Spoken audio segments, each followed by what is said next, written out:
Welcome to this explainer. Okay, if you're an executive or leading a modern organization right now, odds are you've already implemented some form of human-in-the-loop safeguard for your automated systems. But I really need to challenge you right from the jump here. Superficial human-in-the-loop setups aren't just ineffective, they are a critical, hidden organizational risk. If your experts are just sitting there pressing approve without any genuine authority, well, you don't actually have safety. You just have an illusion.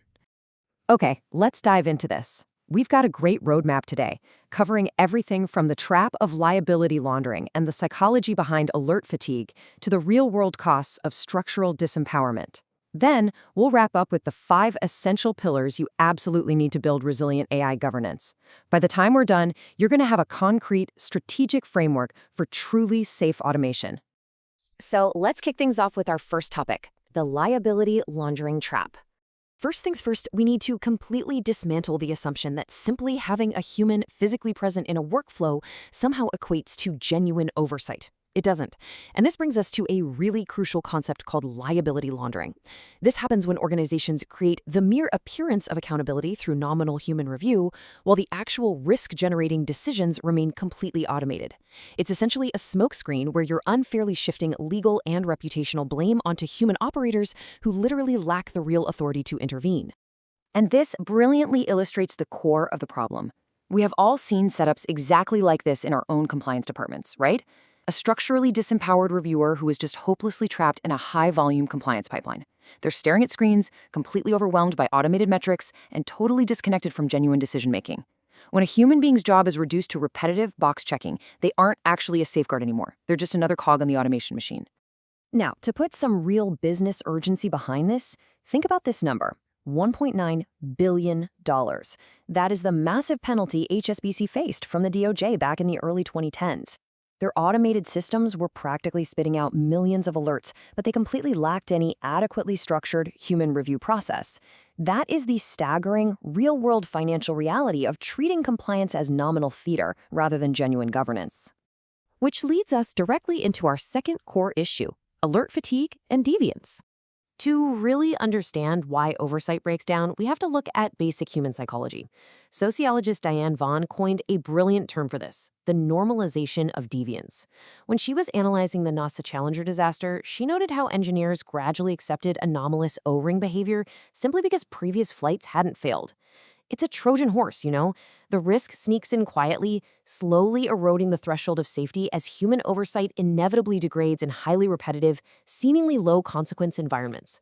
And we see this exact same phenomenon playing out in modern data. A 2019 Poneman Institute study found that 44% of high-volume security teams actually ignore alerts, just completely ignore them because of the sheer volume. Let that sink in for a second. Almost half. And they aren't ignoring them because they're bad at their jobs or lack capability. It's a direct symptom of a totally shattered signal-to-noise ratio. If you think that's bad, look at healthcare, where the numbers are even more extreme. A study in the Journal of the American Medical Informatics Association showed physicians overriding 95% of drug interaction alerts. 95%. So the crucial point is that cognitive override becomes a dangerous reflexive habit. If you flood a human with hundreds of identical-looking alerts, genuine engagement doesn't just dip, it simply vanishes. Now let's look at what happens when this goes wrong in our third section, the cost of disempowerment. So what actually happens to a company when human expertise is structurally gagged or ignored? Well, let's look at a tale of two very different corporate governance failures, Zillow offers and the Boeing 737 MAX. Over at Zillow, their Zestimate algorithm completely lacked a formal override pathway. When the pandemic hit, local real estate experts saw the red flags, but the system just steamrolled right over these structurally silent humans. Boeing, on the other hand, was a cultural failure. Internal warnings from engineers were actively suppressed. The humans were extremely vocal, but the culture actually punished them for speaking up. The direct penalty for Zillow letting their algorithms run with total autonomy? Absolutely catastrophic. They took an approximate $500 million write-down on property losses and had to eliminate roughly 2,000 jobs. Their algorithm just blindly kept buying overpriced homes simply because there was no structural circuit breaker for the local experts to pull. Boeing's consequences were tragically even more severe. They faced a $2.5 billion deferred prosecution agreement penalty, and far more profoundly, the heartbreaking loss of 346 lives. This imparts a really cold truth for any executive. Human oversight is entirely useless if your organizational culture treats human judgment like it's just an obstacle to hitting revenue targets. All right, we've outlined the problem clearly. Let's pivot to the solution in Section 4, the 5 pillars of effective oversight. Let's move to and see how this builds a truly resilient framework. Researchers at MIT and the Alan Turing Institute have nailed down 5 absolutely non-negotiable structural pillars to fix this. 1. Expertise. The humans involved must actually understand the domain. 2. Transparency. The AI's reasoning has to be legible to those humans. 3. Intervention capability. 4. Psychological safety to actually speak up.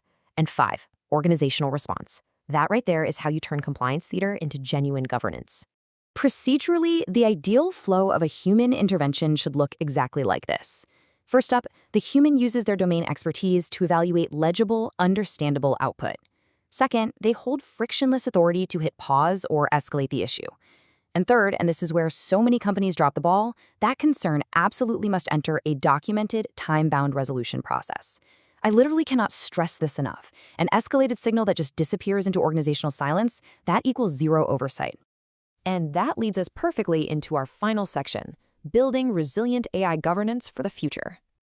A really critical strategic shift we're seeing moving forward is transitioning from human in the loop to human on the loop, or HOTL.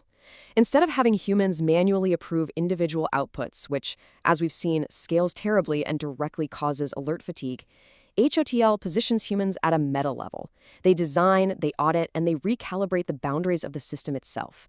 This is actually the model adopted by the EU AI Act and the NIST framework. In fact, by positioning compliance officers to recalibrate the model itself, rather than just clicking approve all day, one European bank actually managed to cut their false positives by 65%. It's vastly more efficient, and crucially, it preserves expert judgment. Now, what's really interesting about this slide is how it all distills down to one core thesis. Technology without human accountability is liability laundering. For oversight to actually mean something, you have to actively protect genuine human judgment. It is not just some technical configuration you can buy. It is a fundamental organizational commitment. So, I want to leave you with a bold question, one you should really be asking your C-suite today. Are your experts structurally empowered to intervene, or are you just laundering liability? Take a really hard look at your automated systems, because trust me, the absolute best time to find out the answer to that question is long before a crisis hits, not after.